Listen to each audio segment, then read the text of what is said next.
We're now told that you have to buy carbon offsets. In other words, if you have sinned by having a carbon footprint and by carbon emissions, you've got to buy a carbon offset, which is usually a scam. Somebody claims to have planted an acre of grass in the third world. It never happened. They take your money and laugh all the way to the bank. But they're telling you that in order to cleanse your guilt, you've got to buy a carbon offset.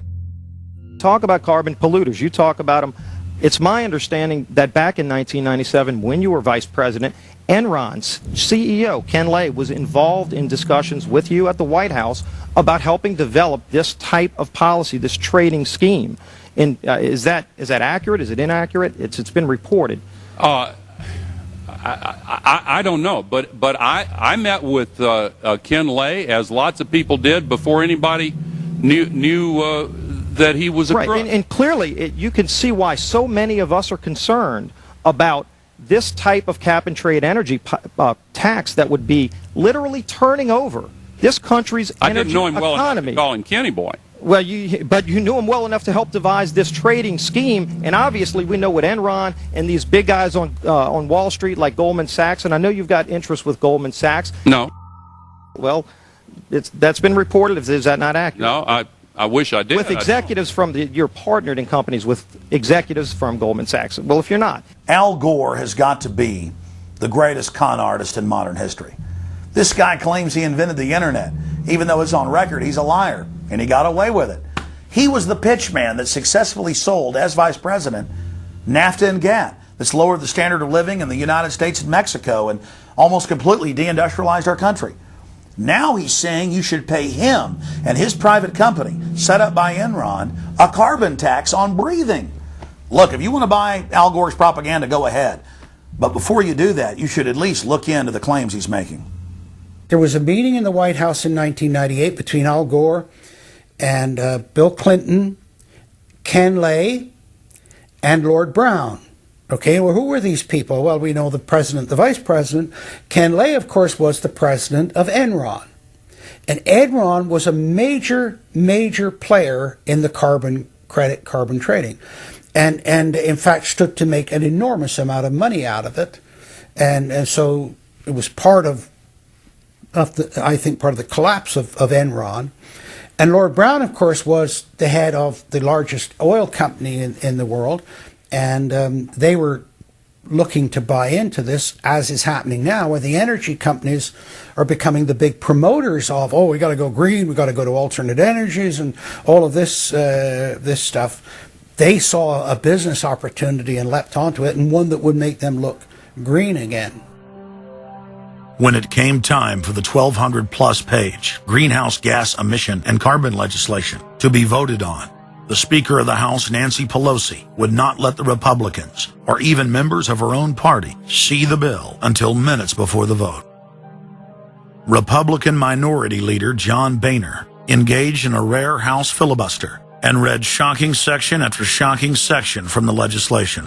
Now, I really hate to do this, but when you file a 300-page amendment at 3:09 a.m., the American people have a right to know what's in this bill.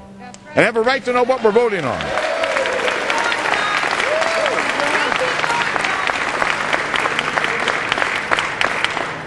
Page 48. Each building code enforcement department receiving a grant under subsection A shall impanel a code administration and enforcement team consisting of at least one full-time building code enforcement officer, a city planner, and a health planner or similar officer. I can take you to Chickasaw, Mercer County in my district. They don't have one full-time person that works for the village. All right, not one.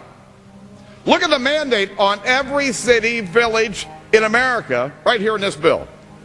So that we're not only going to tell you what the codes are going to be, but we're going to tell you how many people you need to hire to enforce this. Page 41, determine any geographic area within the contiguous United States that lacks a federal power marketing agency. Because, you know, we can't move power around the country without a federal power marketing agency. We do it today, but now we have to have a new government agency to do this. All California housing standards are now going to be imposed on every American community. You don't have the right to have your own building standards in your community or in your state. Hell no! the federal government's going to tell you what they are. It quickly became clear why Pelosi and the Democratic leadership were desperate to keep the contents of the bill secret before the vote. Now, because of this underlying bill, the federal government will virtually have control over every aspect of lives for the American people. It is time to stand up and say, we get to choose. We choose liberty or we choose tyranny. It's one of the two. The underlying bill represents the tyranny and the intervention of the federal government. It's our choice. What will we choose today? Will we choose liberty or will we choose tyranny? And I know that we'll be facing the single moms that heard from last summer. They can't afford the gasoline bill. They can't afford the propane. You didn't do a great thing. You hurt some really decent families struggling, trying to make it, and this is going to be their death knell. It breaks my heart. I yield back. It is, of course, a carbon tax on economic activity, farming, manufacturing, real production here inside the United States. It would tend to shut down even those miserable remains of an industrial economy that we still have after the collapse of the Detroit automakers and their related subcontractors and so forth. Every home and business in the United States would be federally regulated and controlled. Mandatory home inspections will be carried out by federal inspectors, and it's all at the expense of the homeowner. In New York, they're called the Environmental Police. On this day, a surprise visit to a market in Brooklyn's Chinatown.